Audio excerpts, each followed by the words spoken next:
নমস্কার বন্ধুরা, এই রান্নাঘর থেকে আবার একটা রেসিপি নিয়ে চলে এলাম। আদা রসুন ছাড়া কাতলা মাছের কালিয়া। আশা করি রেসিপিটি আপনাদের ভালোই লাগবে। যদি ভালো লেগে থাকে অনুরোধ রইল ভিডিওটি প্রথম থেকে শেষ পর্যন্ত দেখার জন্য। চলুন তাহলে শুরু করা যাক। প্রথমে এখানে কাতলা মাছ খুব ভালো করে ধুয়ে নিয়েছি। এবার লবণ হলুদ মাখিয়ে নেব। এদিকে একটা বাটি নিয়েছি, বাটির মধ্যে প্রথমে সমস্ত গুঁড়ো মশলাগুলো নিয়ে নেব। লঙ্কার গুঁড়ো 2 চামচ, ধনিয়া গুঁড়ো 2 চামচ, জিরে গুঁড়ো 2 চামচ, হলুদ গুঁড়ো 2 চামচ দিয়ে খুব ভালো করে মিশিয়ে অল্প অল্প জল দিয়ে একটা ঘন ব্যাটার করে নেব। গরম হয়ে গেছে, মাছগুলো একে দিয়ে দেবো।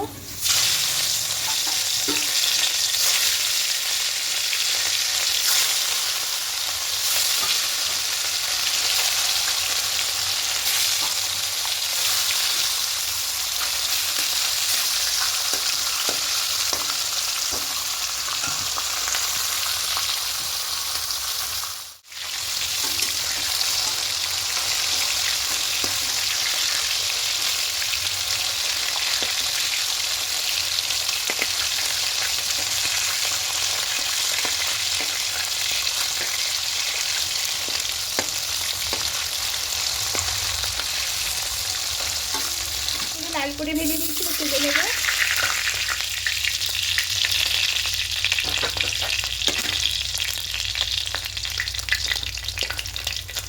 একটু কড়া করে ভাজতে হবে।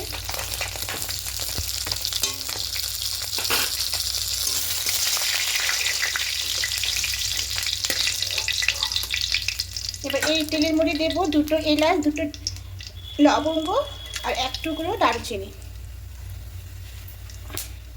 এবারে কি পেঁয়াজ আর টমেটো পেস্ট আছে দিয়ে দেবো।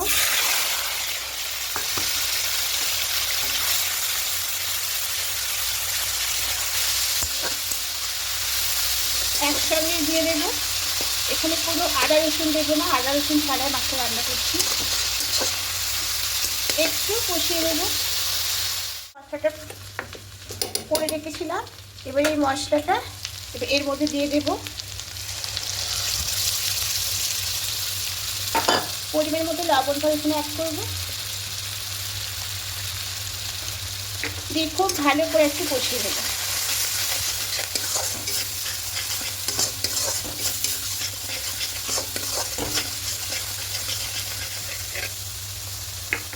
ভালো করে কষিয়ে নিয়ে দেখুন মশলাটা শুকনো এসছে, তেল ছাড়তে শুরু করে দিয়েছে।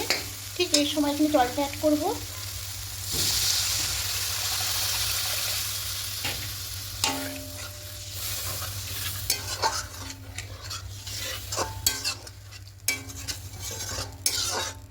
এবার এখানে ধনিয়া পাতা কুচি দিয়ে দেবো।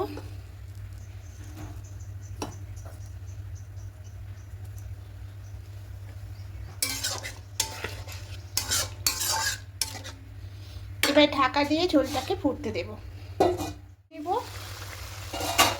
ঝোলটা ফুটতে শুরু করে দিয়েছে। এবার এখানে মাছগুলো দিয়ে দেব।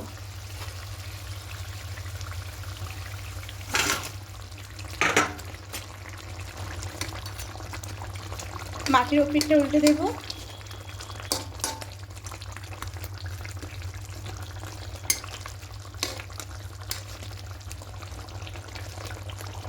এবার আর ঢাকা দেবো না, এভাবে খুলে রেখে দেবো। একটু গ্রেভিটা গা মাখা করে নেব। গ্রেভিটা গা মাখা হয়ে এসেছে, এবার গ্যাসটা অফ করে দেব, দিয়ে এটা অন্য প্লেটের মধ্যে নামিয়ে নেব। তা দেখুন দেখতে কত সুন্দর লাগছে, আর খেতে সত্যি বন্ধুরা খুব ভালো লাগে। আদা রসুন ছাড়াও মাছের ঝাল খেতে দুর্দান্ত লাগে। তা এবার নামানোর পরে এখানে উপর দিয়ে একটু ধনিয়া পাতা কুচি দিয়ে দেবো। তো একবার বানিয়ে দেখবেন বন্ধুরা, আশা করি আপনাদের খেতে ভালোই লাগবে। আর যদি ভালো লেগে থাকে অবশ্যই কমেন্টে জানাবেন, আপনাদের কমেন্ট পেলে আমার ভীষণ ভালো লাগে। আর যারা নতুন বন্ধুরা দেখছেন এখনও পর্যন্ত সাবস্ক্রাইব করেননি, তাদের কাছে অনুরোধ রইল সাবস্ক্রাইব করে আমার পাশে থাকার জন্য। আমিও আপনাদের পাশে থাকবো। আজকের মতো টাটা।